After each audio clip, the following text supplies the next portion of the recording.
好，各位標朋狗友大家好啊！咁今日咧就想介紹呢一隻嘅拉長石嘅，係啦。咁拉長石咧已經喺Facebook 啦或者 Instagram 發布過嘅，不過未睇嘅朋友唔緊要，咁我哋可以透過影片啦去了解一下拉長石本身啦，同埋拉長石加埋呢一個六重石構造啊所得到嘅效果嘅。嗱，呢塊咧就俾你睇下啦，呢塊就拉長石靚唔靚咧？靚啦！呢隻藍色咧，基本上嚟講咧，即係好似一啲電鍍藍色先有機會做到呢一種嘅效果啊，係啦，仲有啲好高級嘅電鍍藍啊。咁但係你發覺到咧，嚟到呢度咧，好似有少少唔同咗咯喎，係咪？咁仲有呢啲位咧，呢啲位咧就灰灰地嘅，中間呢啲咧就不堪入耳㗎啦，係咪？不堪入眼啊，係咪啊？簡單啲嚟講咧，如果我哋切呢個拉長石嘅話咧，我哋開頭嗰陣咧係切到出嚟有啲藍光嘅 dial 嘅，呢一度後面嗰度咧都有藍光 dial 啦，中間嗰度咧嚟睇翻中間呢兩邊啦，咁就節哀順變啦。咁當然你話會唔會切第一陣係咪？切第二陣、切第三陣第四陣、第五陣、第六陣咁樣，都係側根啡啡地。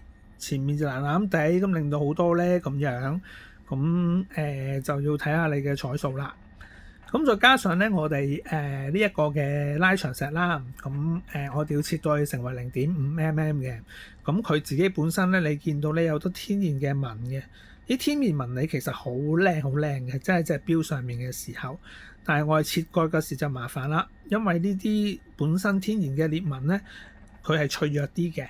如果你切嘅時候咧加多少少力落去嘅話咧，咁有機會斷啦，係啦。又或者你除咗切割打磨嘅時候，咁你唔小心用多咗力少少咧，咁佢都係會報廢嘅，係啦。兩塊報廢咗個石頭咧，理論上嚟講咧就唔能夠產生拼接嘅，實質上亦都唔能夠產生拼接嘅，只有其他一啲辦法咧變成一個好似用膠水雞嘅方法啦，變成一個膠水嘅係啦。咁樣呢個就唔多講啦，但係我哋係唔會用嗰啲石頭嘅。咁你又問阿 Fisher 啦，喂 Fisher，咁你話個報廢率咁高，咁出到嚟嘅效果好唔好㗎？咁樣咁出到嚟嘅效果好唔好咧？首先咧就要諗一樣嘢咯噃，諗乜嘢咧？就係話啦，你係一個商人嘅話咧，你就唔會同個客講，就係話俾你聽，靚嗰啲我先俾你啦，我先要啦，唔靚嗰啲我唔要啦咁樣嘅。咁如果係咁嘅話咧，即係將嗰個叫做咩咧？將嗰個要與唔要嘅大權啊，其他嗰啲我唔攞啦嚇。即係嗰個生殺大權放喺你身上嘅話，簡單啲嚟講，你上到去要人哋開100塊，然之後你話俾佢聽，全部我都唔要啊咁樣。咁樣嘅話咧，咁就蝕死人啦。咁人哋都係識做生意嘅人嚟嘅。所以咧就唔會咁容易俾你呃到佢嘅。咁我哋不如嚟睇下我哋石頭啲石材面啦。嗱，咁我將呢一塊咧，將佢係啦。嗱，你見到呢一塊咧，佢好多仲係走得好多黃色啊，係咪啊？好多黃色嘅。咁我哋就話呢一塊拉長石咧最靚嘅地方咧就係閃，即係成塊咧閃閃地藍藍地為之最靚嘅。咁呢塊咧我哋就係即係報銷㗎啦。咁所以到最終咧師兄們咧攞到手頭上嘅一塊手錶錶盤啦，希望你哋覺得滿意啦。但係其實咧背後咧仲有一塊啦更加醜陋嘅手錶嘅。我哋去到做完手錶之後咧，有50% 係會預咗去報銷咁樣㗎啦。咁亦都唔會即係，咁你話啲聲報銷，不如俾我啊！咁我哋係唔得嘅，因為即係驚人哋裝冚嘅錶咧扮我哋啊，係啦。咁我哋出產啲貨咁渣嘅，咁樣咁就唔係咁好啦。嗱，咁我再睇下第二塊。嗱，第二塊你好明顯見到比第一塊係靚好多，係咪？成塊都係藍色，而呢塊咧黃色嘅。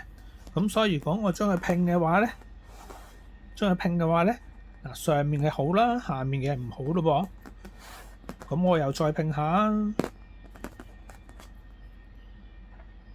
塊，一睇就知唔好啦，係咪先？其實都唔算差嘅。我諗可能有啲標都會攞嚟用嘅，係啦，視乎你放咩角度咁樣，或者你做個故事俾你聽日與夜咯。咁但係如果你識玩拉長石嘅人咧，你就會知道，係咯，呢啲全藍嘅先至為之一啲靚嘅拉長石咯。少少黃嘅都可以嘅，但係少少黃嗰啲我哋就會退居佢做後備席啦。我哋都係盡量希望攞啲全藍嗰啲啦，但係你知呢個世界咧，石頭咧係唔係人類所操控㗎嘛？係咪先？係啦，好似呢一塊咁樣，其實佢都好大塊藍色嘅面積啦。咁我哋都會考慮嘅，係啦。咁至於呢一塊咧，呢一塊就好似唔得啦，呢一塊。咁呢一塊都唔得啦，咁所以你會見到咧，就算我攞一個好細嘅 sampling 咧，即係攞7塊啦，係啦，攞7塊嘅 sampling 咧，你發覺咧都係得3塊過到 QC，而4塊咧就過唔到 QC 嘅，係啦，咁去確保到啦，即係其實我都係咁講嘅，大家買錶咧最緊要你又開心，我又開心，係咪？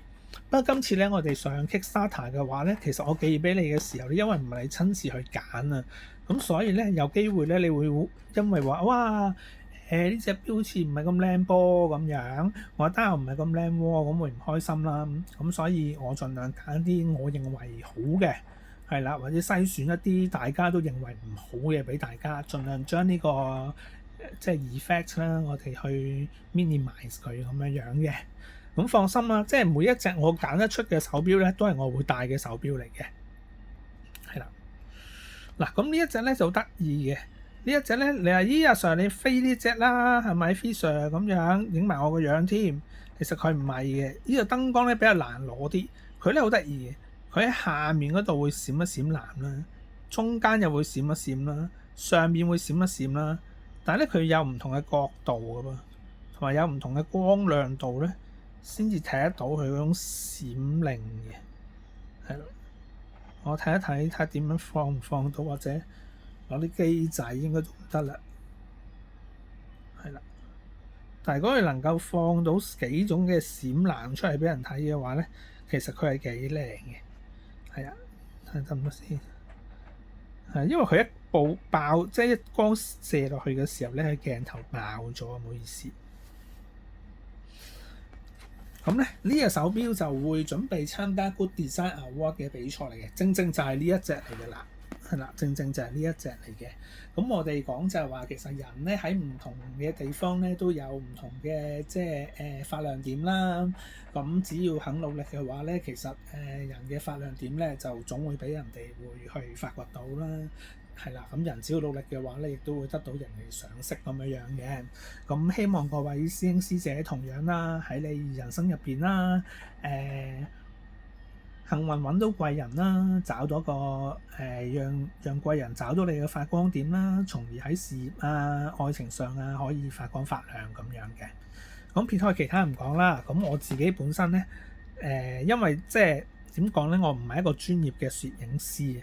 係啦，咁所以可能講嘢會講得比較沉啦，咁燈光亦都會比較打得差咁樣啦，咁但係都希望大家都原諒下我啦，喺聚焦喺我所講嘅入邊，即係個內容咁樣啦，咁有咩意見可以隨時俾翻我嘅，係啦，咁呢個點講咧？如果唔係太多負評嘅話咧，咁呢個 watch review 咧都會繼續做落去嘅，係啦。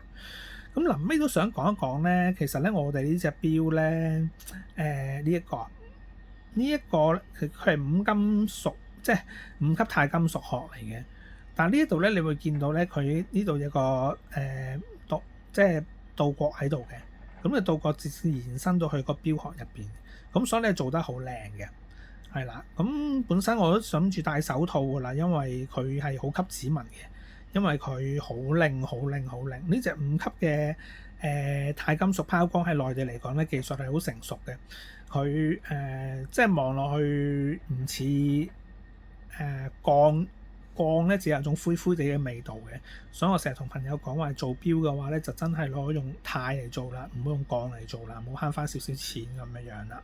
咁支針個質素咧就我覺得啦，因為我自己有 Glasuti Original，我覺得兩隻針嗰個質素咧都係去到差唔多嘅，係啦。咁就底嗰邊咧就係用緊呢一個SW 機芯啦，係啦 SW 機芯咁樣，咁就有黑字啦 Design in Hong Kong 啦，同埋我個名 Fisher 啦咁樣嘅，咁一個藍色嘅圈圈啦，嚟 echo 翻前面咧嗰個藍色圈圈咁嘅感覺嘅，咁希望你會中意呢隻手錶，多謝。